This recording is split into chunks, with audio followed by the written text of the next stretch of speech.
اوكي، السلام عليكم. السؤال تاع اليوم جاء الاختيار على هذا. وكيفية الاعتناء بالكناري في فصل الشتاء. السؤال هذا تكرر عندنا هنا في البوست هذا اللي سقسيتكم على الأسئلة تاعكم، وجاني في البريفي. وتاني هذا وقته اليوم، النهار الأول اللي حسينا به بشوية برد، فلازم نتكلموا على كيفاش تعتني بطيورك في فصل الشتاء. نورمالمون الناس اللي على بالهم بالطريقة تاع التربية تاعي، آه كيفاش نربي نخلي الطيور عايشين طبيعيا. يعني ما نخاف لا من برد لا من والو. بالعكس، البرد انا ديما كيما نقول هو مليح مليح وضروري للطيور، هما يعشقوا البرد. كما رانا نشوفوا هنا في التصاوير راهم مستمتعين بالجو، بالثلج. المهم باش نزيد نأكد الهضرة تاعي، دوك نوريكم هنا فيديو هذا. كما راكم تشوفوا هنا راهي متلجة. هاو الريد فاكتور، كناري الأحمر هنا، كناري الأصفر عادي عايشين برا في الفوليار في التلج عادي. ولكن لازم توفر شروط، ماشي هاهم هنا قاع التلج مغطيه بالماء متلج، تلقاه ياكل من التلج وموفرين له زرع. هذا شوف الموزايك هذا قاع مسكين، راه هو ماشي مسكين، راه عايش نورمال، بصح موفرين له الشروط. وشنو هما الشروط؟ دروك نجو للمفيد. اولا، ما تخافش على طيورك من البرد، وفر ليهم ماكلة قوية. لازم الطير يكون مشحم. الناس عندها واحد الإشاعة نتاع الميلونج يشحم الطير. خليه يشحمه، وراه المشكل وراه الغلطة. هو أصلا باش يقاوم البرد لازم يتشحم، لازم تكون عنده الشحمة في كرشو. هذيك هي اللي يقاوم بها البرد.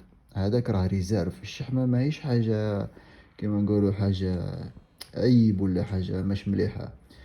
الشحمة ضرورية باش يقاوم بها البرد، باش يحرق، باش يدفي الجسم تاعو، باش الميتابوليزم يخدم مليح، باش يتحرك، باش يقاوم المرض، باش ما ملا جاه كاش ميكروب ولا فطريات ما يقدر ما ياكلش نهار ولا يومين عادي يصبر. فهمتوا؟ مام هنا كيما نشوفوا في الوكالات هادو، وراه الليك هنا والسورة، هادو البلدان اللي فيهم الغابات واللي عندهم العصافير يوكلوهم. كي يجي البرد ووقت الثلج يولو يديروا لهم هنا الشحمة مطحونة مع الزريعة هذه، مع الميلونج. مام لاكريس الشحمة ياكلوها باش يقدروا يقاموا ويعيشوا في البرد. فدروك حنا بالنسبة لنا في مدينة قرارة السعيدة، هنا كيفاش نتعاملوا مع طيورنا. كناري، مقنين، بيريش، الحمام، الدجاج بصفة عامة. اولا ما تخافش عليهم كيما البيبي.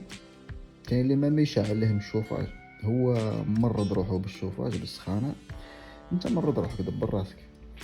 بصح الطير ماشي محتاج، ما شكاش ليك، ما بغاش البرد، ما بغاش الدفاء هذاك اللي زايد على اللزوم ليل ونهار. توفر له 34 40، هو عادي في الديس تلقاه فرحان يدوش في الثلج، يدوش في الثلج كما رانا نشوفوا الميلي هذا هنا في الفوطو هذه، يدوش في الثلج عادي، ما عندوش مشكل ياكل منه.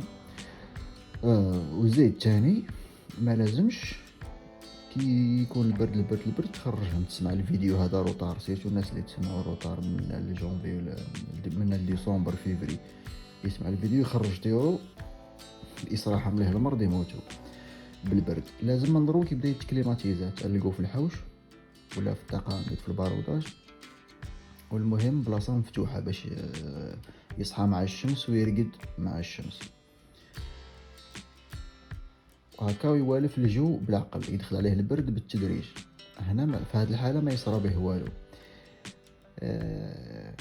فهمتوا؟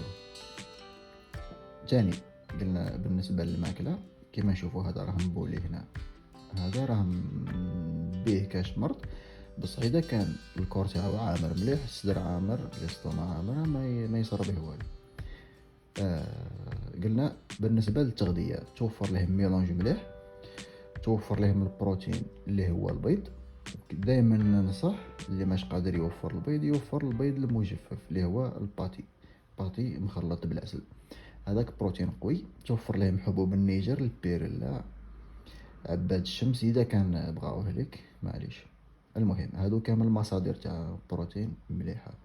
ودائما المجور يكون عامر وفيه ماكله جديده. هذا هو. زيد الحاجه تانية اللي تقوي المناعه هي الدوش يكون بالماء بارد، وفي نهار ما يكونش فيه الكورندار اذا كان طيورك ماشي موالفين. انا طيوري عادي موالفهم يدوشوا في الكورندار ولا ماشي كورندار، شمس ولا نهار مغيم ندوشهم، ماشي ندوشهم نعطيهم البينوار فيه الدوش، اذا بغى هو يدوش براسو حاجته، ما بغاش نرفدو عليه. هذه هي القاعدة الأساسية، جامي ترش الطير تاعك بالفشفاشة. نظن هادو هما النقاط الأساسيين اللي تحتاجهم كيفاش تتعامل مع طيورك في البرد في موسم الشتاء. واللي ما فهمش كاش حاجة ولا عنده استفسار يكتب لنا في التعليقات ونجاوبه إن شاء الله. السلام عليكم.